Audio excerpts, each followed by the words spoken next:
মসজিদে এলান করেছেন বদরের যুদ্ধে যেতে হবে, কিন্তু বাবা গো ও যুবক ভাইয়েরা, কেমনে কিয়ামতের দিন তুমি মুখ দেখাইবা?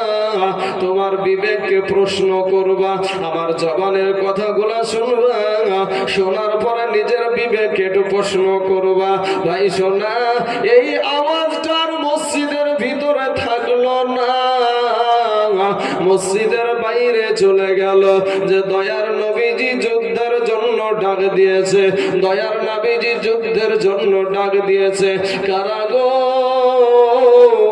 তোমরা যুদ্ধে যেতে চাও? একটা বার তোমরা আগে আসো। এ বাবারা, খেলার মাঠে দুইটা বাচ্চা, দুইটা নাবালক, কেউ বা আপনার কিছু সময়ের মধ্যেই, কিছু দিনের মধ্যে আপনার সাবালক হবে, বালেগ হয়ে যাবে। এইরকম 13 বছর 10 বছরের দুইটা সন্তান খেলার মাঠে থেকে খেলাটা বন্ধ করে দিয়া একটা দৌড় দিয়া জনম দুঃখিনী মায়ের কাছে গিয়া হাজির। মাকে গিয়া বলে, মা মা গো বিদায় দাও গো মা, বিদায় দাও, জন্মের মতো তুমি আমাদের মুখখানা দেখা নাও। মা জননী বলছে, বেটা ও কলেজার টুকরা নয়নের পড়াশোনার দলারা রে, কেন রে বাবা, কি হয়েছে? বলে, মা গো আমার দয়ার নবী, আমার নূর নবী, মাহারা বাহারা নবী, ওই নবী যুদ্ধের জন্য ডাক দিয়েছে গো মা, আমরা দোনো ভাই যুদ্ধের ময়দানে চলে যাব, মা তুমি আমাদেরকে বিদায় দাও। মা ডাক দিয়া বলে, বেটা মুআজ রে, ও বেটা মুআজ, দুই সন্তানকে ডাক দিয়া বলে, বেটা রে তোমরা যাবা যুদ্ধের ময়দানে, কিন্তু তোমরা তো ছোট ছেলে। এ আমার নওদা পাড়ার যুবক ভাইয়েরা রে, ওরে আমার কালেমার ভাই, আজকে তোমার ওয়াজ শুনতে ভালো লাগে না, কোরআন তেলাওয়াত শুনতে তোমার ভালো লাগে না, আজকে নবীর কথা শুনতে তোমার ভালো লাগে না। এরে আমার নওদা পাড়ার যুবকেরা, এ যুবক ভাই ফিরে আই রে ভাই, তওবা করে আল্লাহর কাছে ক্ষমা চাও, আমার আল্লাহ তোমার জীবনের সব গুনাহ মাফ করে দিবে। জোরে বলেন সুবহানাল্লাহ। এ যুবক, নবী আমার মসজিদে আওয়াজ দিয়েছে যুদ্ধে যেতে হবে। দুই সন্তান খেলা বন্ধ করে দিল, দুই সন্তান খেলা বন্ধ করে দিয়ে মায়ের কাছে যে হাজির হয়েছে। কিন্তু বাবা গো, আমাদের মসজিদে আজান হয়, আমাদের মসজিদে আজান হয়, মুয়াজ্জিন বলে, হাইয়া আলাস সালাহ, হাইয়া আলাল ফালাহ। ফজরের টাইমে মুয়াজ্জিন সাহেব বলছেন, আসসালাতু খায়রুম মিনান নাউম, ঘুম হইতে নামাজ উত্তম। রে আল্লাহর গোলাম, ও আল্লাহর গোলামেরা, এই যা দুটো চোখ আমার আল্লাহ দিয়েছে, পৃথিবীর কোন ডাক্তার দিতে পারবে না রে ভাই। এ যুবকেরা, এ ভাই দাদারা, শুনো, যেই পা দুখানা দিয়ে আজকে নারীদেরকে নিয়ে তুমি জিলাপি খেয়ে বেড়াচ্ছ, পাপড় খেয়ে বেড়াচ্ছ, এটা তোমার বাবার দেওয়া না, এটা তোমার কোন ডাক্তার মাস্টারের দেওয়া না, এটা কোন প্রধানমন্ত্রী মুখ্যমন্ত্রীর দেওয়া না। এই সুন্দর দুখানা পা দিয়েছে আমাদের আল্লাহ। জোরে বলেন সুবহানাল্লাহ। এই দুইখানা হাত আমার বাবা দেয় নাই, মা দেয় নাই, আমাদের কোন বাবা ডাক্তার মাস্টার প্রফেসর ইঞ্জিনিয়ার কেউ দেয় নাই। এই দুইখানা হাত আমার দিয়েছে আমার আল্লাহ। এই জবানটাকে আল্লাহ বুবা করে দুনিয়াতে পাঠাতে পারতো বাপ, কিন্তু আল্লাহ জবা বুবা করে পাঠাই নাই। কিন্তু যেই মানুষটা বুবারে যুবক, যেই মানুষটা বুবা, ওই মানুষটার ভিতরে কত আঘাত। যেই মানুষটা বাবা বন্ধু, যে চোখে দেখতে পাই না, ভিক্ষা করে নিয়ে এসে সন্তানদেরকে খাওয়াই, মনে বড় তামান্না, একটা বার যদি আমার কলেজের টুকরা নয়নের পারা আমার সন্তানটাকে যদি একবার দেখতে পেতাম, আমার বিবিটাকে যদি একটা বার দেখতে পেতাম, মনে কতই বা ব্যথা। ওরে ভাই, তোমার আমার আল্লাহ তোমাকে কত সুন্দর দুটা চোখ দিয়েছে, তোমার হাত দিয়েছে, পাও দিয়েছে, নাক দিয়েছে, তোমার জন্য কান দিয়েছে। ও যুবক ভাই, আজকে সেই আল্লাহর শুকরিয়া আদায় করতে তুমি পারো না। অতএব ভাই রে, তোমার ভিতরে নামাজ নাই, তোমার ভিতরে আল্লাহর শুকরিয়া আদায় করা নাই। যৌবনের বাহাদুরি, রক্তের বাহাদুরি, আজকে এইখান থেকে ওখানে ছোটাছুটি, কানে তোমার আওয়াজ যাই না, এত মাইকের আওয়াজ চলে, তারপরেও তোমার দিলটা নরম হয় না। কপালে লেখা তুমি জাহান্নামের বড় আসামি। পার পাবা না রে বাবা, পার পাবা না। কবর ডাকতাছে, কবর বলে মানুষ রে, তুমি আমির কাছে আসার আগে তুমি আগে ফসল ফলাও, আমি পোকামাকড়ের ঘর, আমি একটা সাপ বিচ্ছুর ঘর। ওরে মানুষ, তুমি যদি ভালো কর্ম করে আসো, আমি কবর হব জান্নাতের টুকরা, আর যদি তুমি বদ কাজ করে আসো, আমি কবর হব তোমার জন্য জাহান্নামের টুকরা। যুবক ভাইরা, আজকে তোমার রক্তের বাহাদুরি, আজকে তোমার কিছুই মনে হয় না রে বাবা। তবে একটা শোনেন, আমি গজলের মাধ্যমে বলি, কবি বলছেন, ও তোর গহনা যৌবন ফুরায়া যাবে, যৌবনে লাগিবে ভাটি, ওই যে দেখো ডাকিতেছে তোমার কবরের মাটি, ওই যে দেখো ডাকিতেছে তোমার কবরের মাটি। ও তোর গহনা দিন ফুরায়া যাবে, যৌবনে লাগিবে ভাটি, ওই যে দেখো ডাকিতেছে তোমার কবরের মাটি। ভুইরা মর তুমি এই মায়ারি পিছে, এত আশা ভালোবাসা সবই যে মিছে, কোনদিন জানি আইসা পড়ে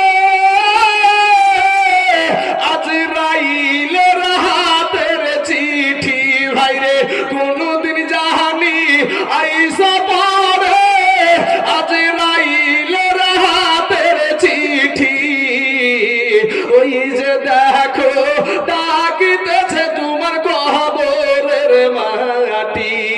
ভাইরে ও মা খালারা, সন্ধ্যার আগে যেদিন ডুবিবে বেলা, এক মুহূর্তে শেষ হইবে তোমার রঙ্গেরি মেলা।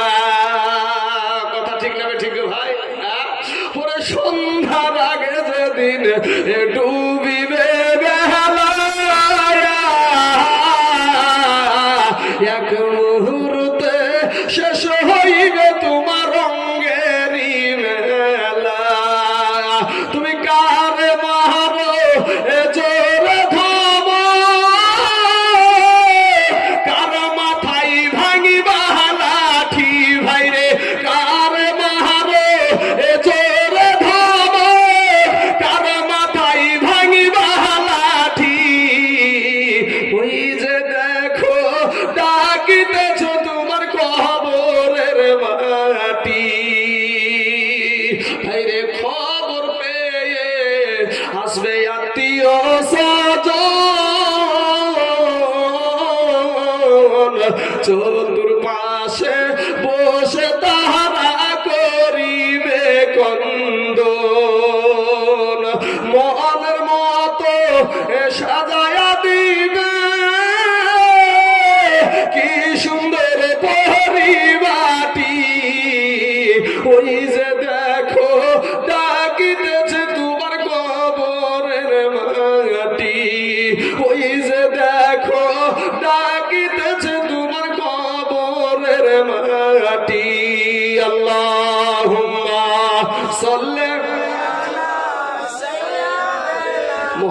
দুরূদ শরীফ পড়েন, বাপ মোহাম্মতে পড়েন, ওয়ালা আলে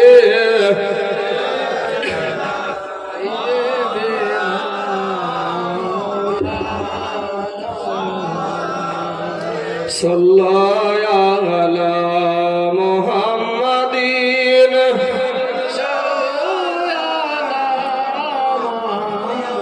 সাল্লাল্লাহু আলাইহি ওয়াসাল্লাম। বাবা গো, দোনো সন্তান মা জননীকে বলছে, মা গো, ও মা আমাদেরকে বিদায় দাও গো মা, আমরা যুদ্ধের ময়দানে যাব। মা একটা ডাক দিয়া বলে, বেটা রে, ওরে বেটা, ওই যুদ্ধের ময়দানটা বড় বিপজ্জনক রে বেটা। ওই যুদ্ধের ময়দানে যারা যায়, হয় কাফেরদের গর্দান নিয়ে আসে, আর নচেত গর্দান দিয়ে দিতে হয়। বেটা রে, তোমরা তো ছোট মানুষ, তোমরা কি কাজে লাগবে? ডাক দিয়া বলে, মা গো, আমার মায়ার নবী, আমার দয়ার নবীকে মক্কার জীবনে, মক্কার জমিনে ওই আবু জাহিল কত কষ্ট দিয়েছে গো মা। মা গো, আমরা যখন যুদ্ধের মাঠে থাকবো, মা জননী শুনো গো মা, আমরা তো তরবারি চালাতে পারবো না, কিন্তু আমার দয়ার নবী, আমার মায়ার নবীর দিকে যখন ওই কাফেরেরা, ওই বেদিনেরা যখন তীর মারবে, ও গো মা, আমার নবীর জন্য আমাদের বুকখানা আমরা ঢাল বানায়া দিব। ওই তীর এসে আমাদের কলেজা চিত্র করে দিবে, আমাদের বুক ফেটে বাইরে বেরিয়ে যাবে, কিন্তু আমার দয়ার নবীকে তীর লাগতে দেব না। জোরে বলেন সুবহানাল্লাহ। দুইটা ছেলে, ছোট ছোট বাবা, দুইটা যুবক তরুণ সন্তান, আজ আমাদের দেশের তরুণেরা, ও যুবক ভাই, তুমি কি করো? তোমার বিবেককে জিজ্ঞাসা করো ভাই। আজকে তুমি মোবাইল চাপা ছাড়তে পারো না রে ভাই, সারা রাত্রি মোবাইলে বাবা টিপা টিপি, সকাল 7টা 9টা 10টা ছাড়া বিছানা ছাড়তে পারে না। কিন্তু দুইটা ছেলে আমার নবীর মুহাব্বতে, আমার নবীর ভালোবাসাতে যুদ্ধে যাওয়ার জন্য জেদ ধরেছে। বলে, মা, শুনেছি আমার নবীজি ইসলাম ধর্মের জন্য তার মাতৃভূমি জন্মভূমি ছেড়ে মদিনাতে চলে এসেছে। ওই নবীকে তারা কত অত্যাচার করেছে। এ বাবাজি, এই যুদ্ধের আপনার নেতৃত্ব দিচ্ছিল বাবা আবু জাহেল। মাগো, যেদিন আমার নবী মক্কা ছেড়ে মদিনায় আসছে, সেই দিন ওই কাফের বেদিন আবু জাহেলের আমার নবীকে ছাড়ে নাই। ও মা, বিদায় দাও গো মা। এবার ওই মা জননী নারী ছিড়া যেই সন্তানকে দুনিয়ার জমিন দেখালছে বাবা, এরা যুবক, তোদের মা জননীকে কষ্ট দিস না রে বাবা, তোদের বাবাকে কষ্ট দিস না।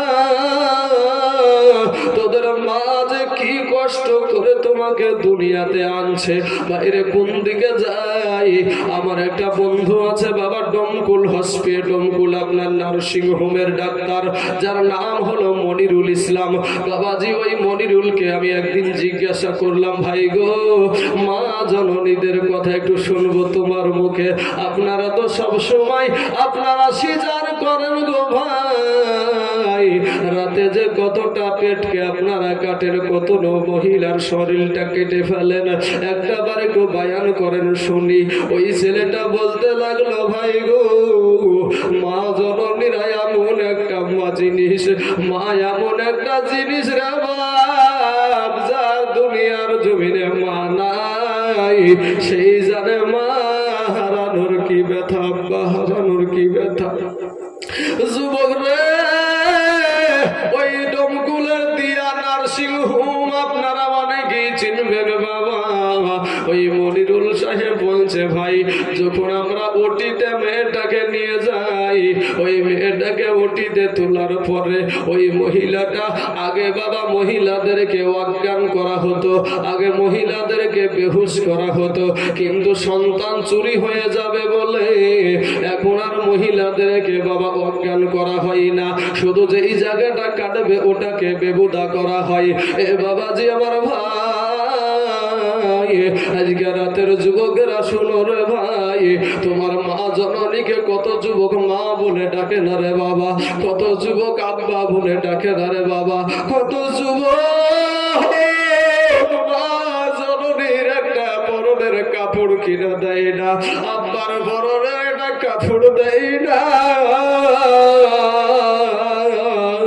রমজান মাসের যখন ঈদের দিন আসে, সমস্ত দেশের মানুষেরা যখন সন্তানের জন্য বাজার করে, এমনও দিন গেছে রে বাবা, কাওয়ানের জামানা চলে গেছে রে বাবা, মারিয়ার জামানা চলে গেছে, আমন ধানের জামানা চলে গেছে রে ভাই। তোমার বাপ আমার বাপ কত কষ্ট করে যে আমাদের মুখে খাবার তুলে দিয়েছে, তুমি টের পাও না রে বাবা।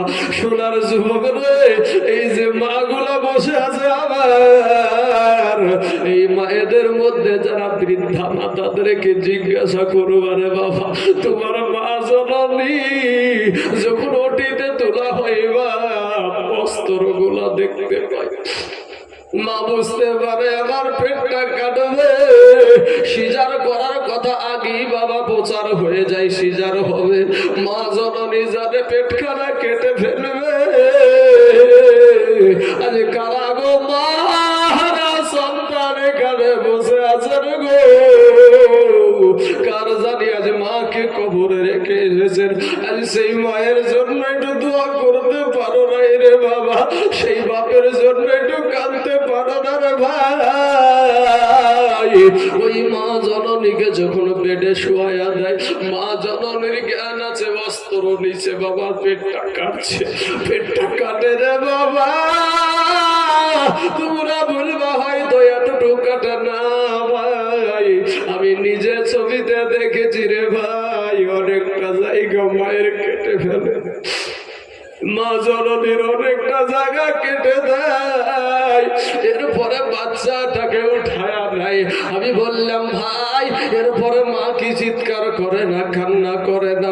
বলে যেমন সন্তানের চেহারা কানা দেখে, সাথে সাথে মা জননীর মুখ দিয়া হাসি বের হয়ে যায়। জোরে বলেন সুবহানাল্লাহ। আরে যুবক শুনো না ভাই, রমজান মাসের যখন ঈদ এসেছিল ভাই, তুমি যখন ছোট ছিলে, এখন টাকার অভাব নাই, এখন পোশাকের অভাব নাই রে বাবা, কিন্তু এমনও একটা দিন গেছে এক বেলা খাওয়ার পরে আর খাবার নাই।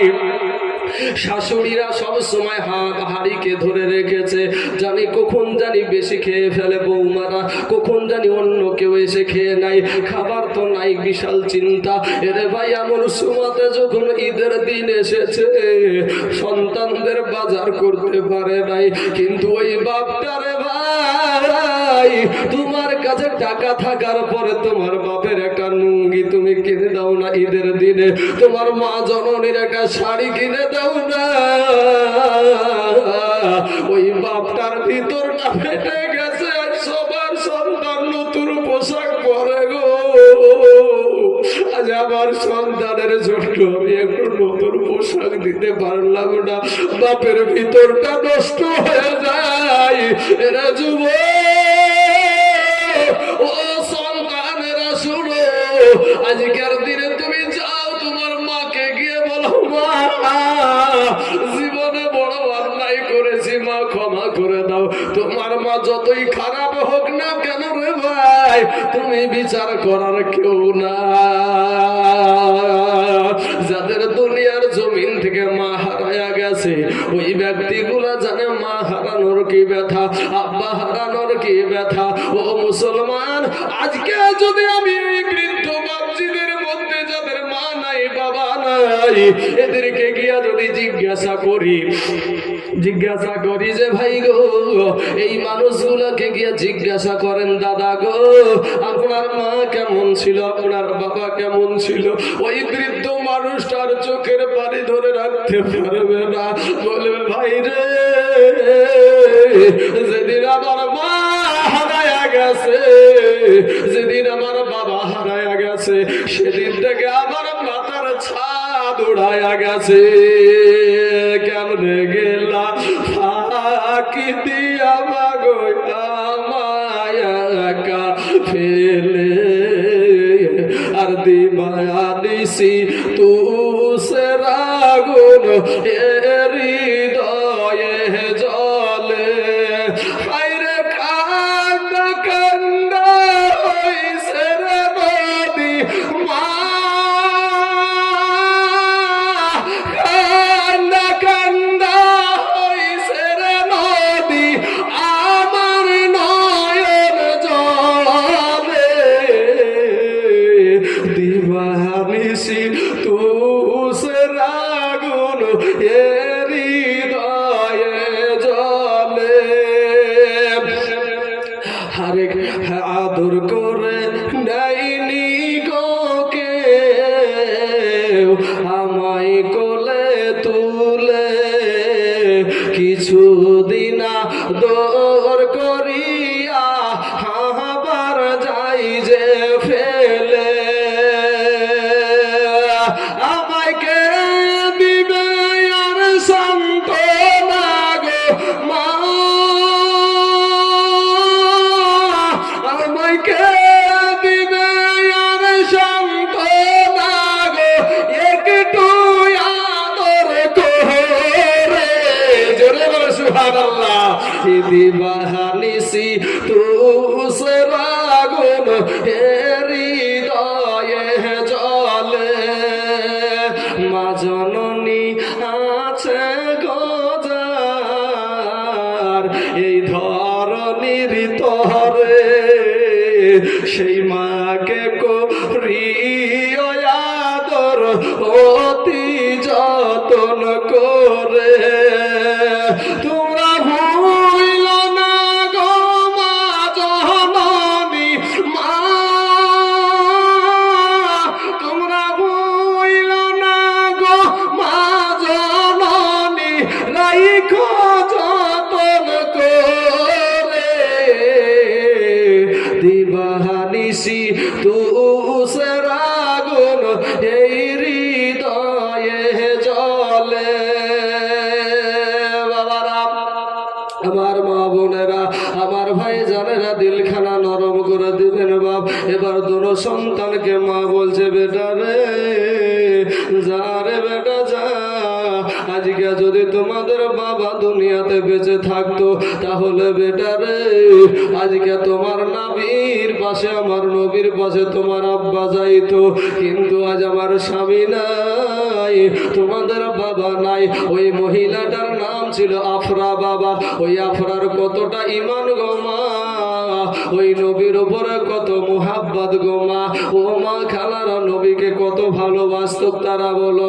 ও তারাও ছিল নারী, তোমরাও নারী, তারাও ছিল মহিলা, তোমরাও মহিলা। ও মা খালা, তোমরা হলো আমাদের মায়ের জাত গো মা। মা ফিরে এসো, পর্দা করো, নামাজ পড়ো গো মা। মা আল্লাহর নবীর আদর্শের মালাটা একটু গলায় পরিয়ে নাও, রাস্তায় ঘোরাঘুরি করিও না রে মা। ও যুবকেরা আর এইরকম ভাবে ঘোরাঘুরি করিও না। দুই সন্তানকে বলে, বেটা যা, আমি বিদায় দিয়ে দিলাম, যা, আমি তোর মা, তোরা ফিরে আসবি বলে আমি বিদায় দিচ্ছি না, আমি এটা বলে বিদায় দিচ্ছি না বেটা। তোরা দুটো সন্তান আমার নবীর জন্য যেন শহীদ হতে পারিস, জোরে বলেন সুবহানাল্লাহ। আর আমি কিয়ামতের দিন আমি দুই সন্তান শহীদের মা হয়ে যেন উঠতে পারি, জোরে বলেন না সুবহানাল্লাহ। এ বাবা, মা জননীর কাছ থেকে বিদায় নিয়ে এবার চলে যাচ্ছেন নবীর কাছে। নবী আমার বাবা যুদ্ধে যাওয়ার জন্য সমস্ত সাহাবীদেরকে বললেন, সাহাবারা তোমরা এটা লাইন লেগে লাইন দাও, তোমরা এটা কাতার হয়ে দাঁড়িয়ে যাও। এবার ওই কাতারের ভিতরে দুই সন্তান বাবা দাঁড়িয়ে গেছে। ও বাবা গো, এখনো বালেগ হয় নাই বাবা। দুই সন্তান আপনার মুআজ আর মুআজ, দুই সন্তান আপনার দাঁড়িয়ে গেছে। এক এক করে নবী আমার আপনার দেখছে আর আপনার হুকুম দিচ্ছে। এই করতে করতে দুই সন্তান বাবা এসে যখন হাজির হয়ে গেছে, আমার নবী দাঁড়িয়ে গেছে। বলে বাবা তোমরা কেন এই কাতারে, তোমরা কেন এই লাইনে? সঙ্গে সঙ্গে দুইটা সন্তান বলেন, ইয়া রাসূলুল্লাহ, ইয়া হাবিবাল্লাহ, নবী গো আপনি যুদ্ধের জন্য ডাক দিয়েছেন গো নবী। ওই আওয়াজটা আমাদের কানে পৌঁছে গেছে গো নবী। আমরা দুই সন্তান, আমরা দোনো ভাই, আমরা যুদ্ধে যেতে চাই।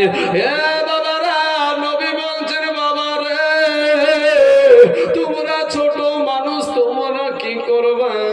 দুই সন্তান একটু উঁচা দেখানোর জন্য আঙ্গুলের উপরে ভর দিয়ে বাবা উঁচা হয়ে দাঁড়িয়েছে। এবার এমন সমাধান নবীকে না ছোট বান্দা বলে, ইয়া রাসূলুল্লাহ, ইয়া হাবিবাল্লাহ, বড় বড় আশা যুদ্ধে যাব। বলে বাবা ওই যুদ্ধের ময়দানটা বড় খতরনাক রে বাবা। ওই যুদ্ধের ময়দানে কেউ গর্দান নিয়ে আসে, কেউ গর্দান দিয়ে আসে। ওই জায়গাতে তোমরা ছোট মানুষ কি কাজে লাগবা? এবার আমার নবীকে বলছেন, ইয়া রাসূলুল্লাহ, ইয়া হাবিবাল্লাহ, নবী গো আমরা দুই সন্তান, আমরা দোনো ভাই, আমরা বেশি কিছু করতে পারবো না।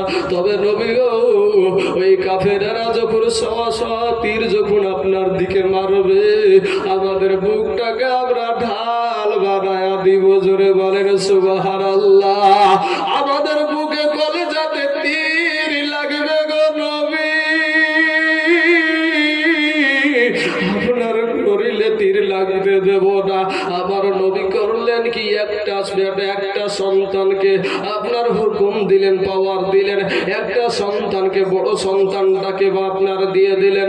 এবার ছোট সন্তানটা ডাক দিয়ে বলছেন যে, ইয়া রাসূলুল্লাহ, ইয়া হাবিবাল্লাহ, আমার বড় ভাই বয়সে ঠিকই বড়, কিন্তু ওর শরীরের চাইতে আমার শরীরে শক্তি বেশি। জোরে বলেন সুবহানাল্লাহ। হে বাবারা, নবীকে বলেন, ইয়া রাসূলুল্লাহ, ইয়া হাবিবাল্লাহ, নবী গো নয়তো আপনি একটা কাজ করেন, আমাদের দোনো ভাইয়ের ভিতর একটা কুস্তি লাগায়া দেন, একটা প্রতিযোগিতা হয়ে যাক।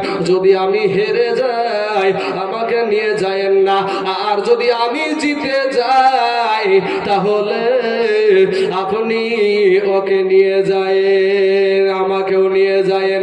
এবার বাবা দুই সন্তানকে প্রতিযোগিতায় নামাবে, কুস্তিতে নামাবে। আমার নবী সাহাবাদেরকে ডাক দিয়ে বলেন, সাহাবারা রে আসো, এখানে একটা প্রতিযোগিতা আমরা দেখে নি।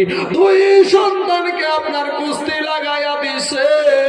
এমন সময় ছোট ভাই বড় ভাইকে বলছে, বড় ভাই গো আমি জানি গো বড় ভাই তোমার সাথে আমি শক্তি দিতে পারবো না, কিন্তু যদি আজকে তুমি আমাকে হারায়া দাও আমি আমার নবীর জন্য যুদ্ধের ময়দানে যেতে পারবো না।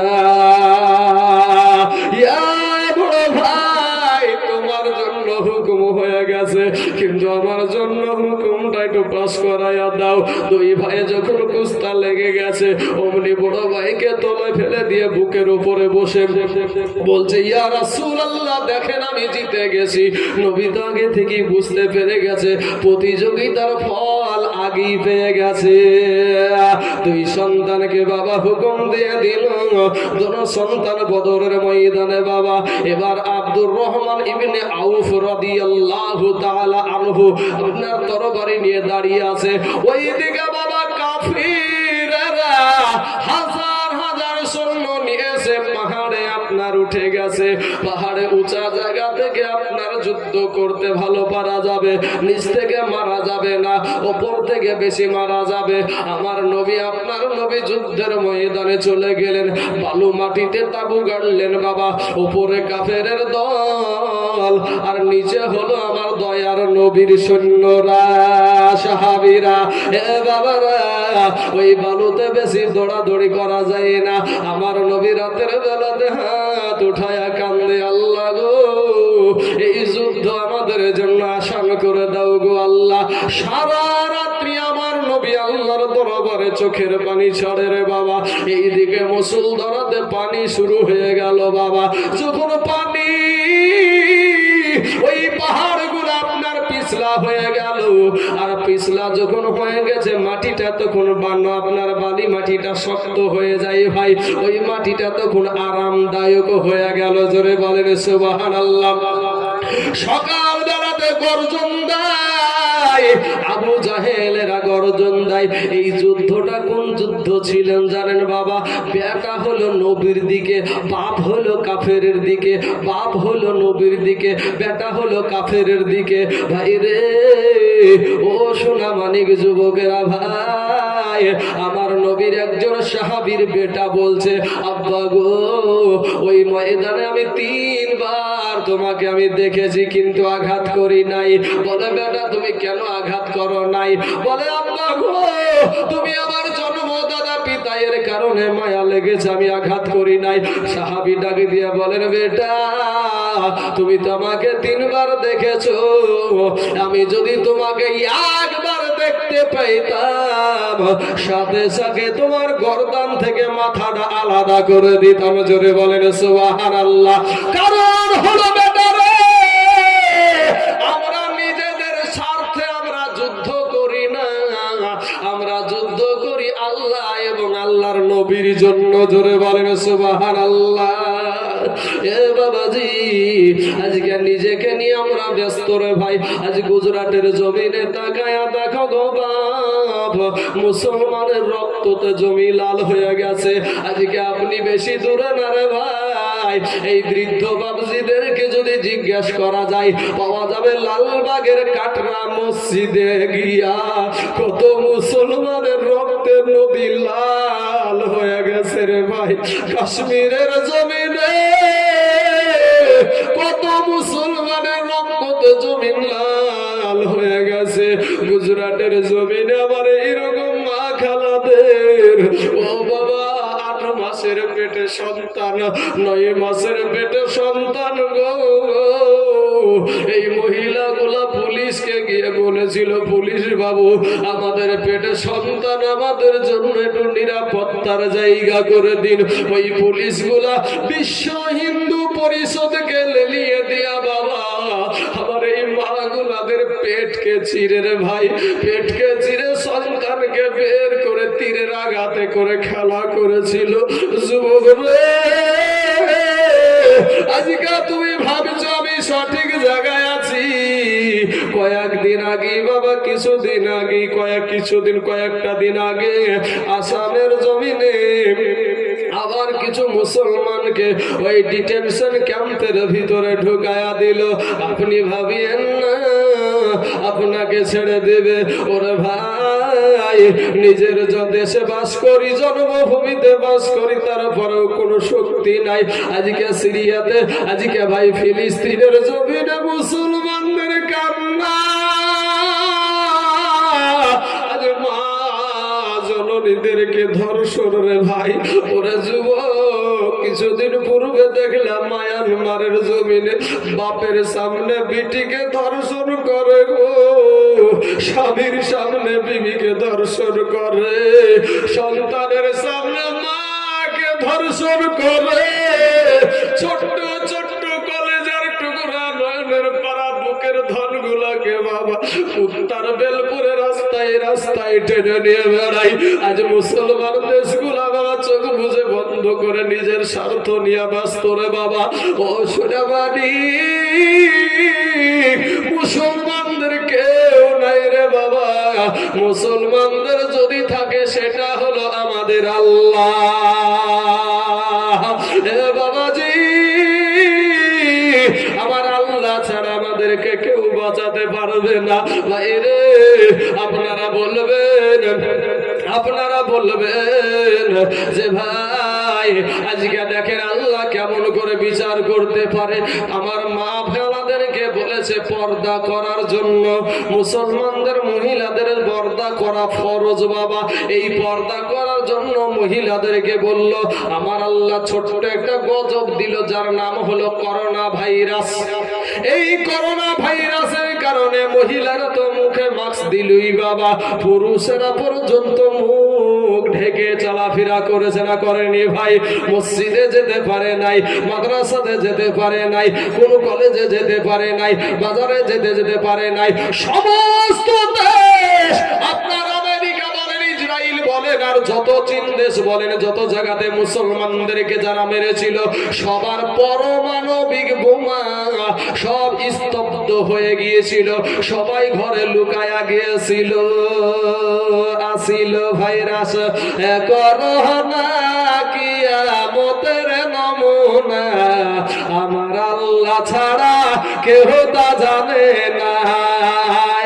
এই আসিল ভাইরাস করোনা কিয়ামতের নমুনা, আমার আল্লাহ ছাড়া কেউ তা জানে না। ওরে পাক কোরআনে এই আছে লেখা, ও মানুষ দেখবে কিয়ামতের নিশানায়, সংকটে পড়িবে মানুষ, সংকটে পড়িবে মানুষ, কেউ তো কারো হবে না, আমার আল্লাহ ছাড়া কেউ তা জানে না। যুবক রে, বিবির যদি করোনা ভাইরাস হয়েছে স্বামী গায়ে হাত দেয় না, স্বামীর যদি করোনা ভাইরাস হলো বিবি গায়ে হাত দেয় না। কেরালা থেকে স্বামী আসলো, যাও ডাইরেক্ট বাড়িতে হবে না, স্কুলে যাও। হয়েছে না হয়নি গো? 14 দিন স্কুলে কাটাও, তারপরে আমি বিবির কাছে আসো, নচয়েতে না, নচয়েতে না। বিবি স্বামীকে চাই না, মা সন্তানকে চাই না, বাবা সন্তানকে চাই না। অথচ এই যুবকগুলা ওই বিবিকে খাওয়ানোর জন্য, মা বাবার জন্য কেরালার জমিনে গেল। যুবক রে, আল্লাহকে ছেড়ে দিলা, তোমার বিবি তোমার কাছে চাই না। স্বার্থে যদি আঘাত লাগে বিবি বেকা হয়ে বসে, স্বার্থে যদি আঘাত লাগে মা বেকা হয়ে বসে, স্বার্থে যদি আঘাত লাগে বাবা বেকা হয়ে যায়। ও মুসলমান ভাই, এটা বোঝার চেষ্টা করো রে বাবা। ওরে মসজিদেতে যাইতে মানা, এখন ঘরের ভিতরে জেলখানায়। করোনা ভাইরাসের টাইমে মসজিদে আমরা যেতে পেরেছি, একসাথে জামাত করতে দিয়েছে। 1 বছর তো তারাবির নামাজই হয়নি। হ্যাঁ, যে যতটুকু করো বাড়িতে পড়ো নাকি? হ্যাঁ বাবাজি, শোনা আমার ভাইয়ের আগো, ফিরে আসেন, তওবা করে আল্লাহর কাছে ক্ষমা চান। আমার আল্লাহ অতি দয়ালু, আপনার জীবনের গুনাহ আমার আল্লাহ মাফ করে দিবে। জোরে বলেন সুবহানাল্লাহ। 2 সন্তান এবার ওই আব্দুর রহমান ইবনে আউফ রাদিয়াল্লাহু তাআলা আনহুকে ডাক দিয়ে বলছেন, ও চাচা বলেন তো এখানে আবু জাহেল কোনটা? আবু জাহেল কোনটা একটু বলেন তো। বলে তাকে দিয়ে তোমাদের কাজ কি? বলে আমার নবীকে বলে খুব কষ্ট দিয়েছে, ওকে মারবো, ওকে মারবো। 2টা নাবালক সন্তান, এখনো ভাই বালেগ হয় নাই, আমার নবীর মহব্বতে ছুটছে। এ বাবাজি, ওই আবু জেহেলকে সবাই আপনার ঘেরাও করে রেখেছে। আমাদের দেশে যদি প্রধানমন্ত্রী মুখ্যমন্ত্রী আসে, দেখবেন চতুর্দিক দিয়ে লল খাড়া করে নিয়ে বাবা ঘুরে বেড়াবে। এ বাবারা, ওই আবু জেহেলকে ওই রকম ভাবে ঘেরাও করে রেখে দিয়েছে। এইদিকে বাবা আব্দুর রহমান ইবনে আউফ রাদিয়াল্লাহু তাআলা আনহু দেখতে পেয়েছে। বলে ওই দেখো, যেটা সবার উপর দিয়া যাকে দেখা যায় ওটাই হলো আবু জাহেল। এ যুবকেরা, গো আমার ভাই জানেরা, ভাইরা, দোনো ভাই একটা দৌড় দিয়া আবু জাহেলের কাছে হাজির।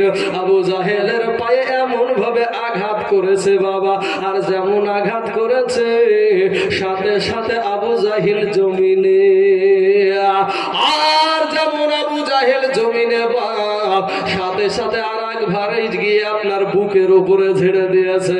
এদিকে সবাই দেখছে আবু জেহেল তো জমিনে। ওই আবু জেহেলের একটা বেটা ছিল যার নাম হলো ইকরামা রাদিয়াল্লাহু তাআলা আনহু, তখন মুসলমান হয় না বাবা, পরবর্তীতে মুসলমান হয়েছিল। বাপকে যখন আপনার জমিনে শুয়ায়া দিয়েছে দুইটা সন্তান বাবা, ছুটে এসে একটা সন্তানের হাতের উপরে তরবারি মেরে দিয়েছে বাবা। এক হাতখানা ঝুলতে ঝুলতে কিছুটা মাংস আপনার লেগে আছে। আপনার আল্লাহর নবীর সাহাবী, ছোট্ট সাহাবী করলেন কি বাবা, এই হাতটা এক হাতটা আপনার ঝুলা অবস্থায় নিয়ে যুদ্ধ করতে বড় অসুবিধা হচ্ছিল। এমন সময়তে পায়ের উপরে হাতের উপরে পা রেখে টান দিয়া হাত খানকে ছিঁড়ে ফেলেছে। জোরে বলেন সুবহানাল্লাহ। এ যুবক রে, আমি তোমাদেরকে বলি ভাই, আজকে আমরা দেখো তারা নিজের দিনের জন্য, তারা বাবা ইসলামের জন্য বিবিকে বিধবা করে দিয়ে, সন্তানকে এতিম করে দিয়ে তারা ওই জায়গাতে গিয়া শহীদ হয়ে গেছে।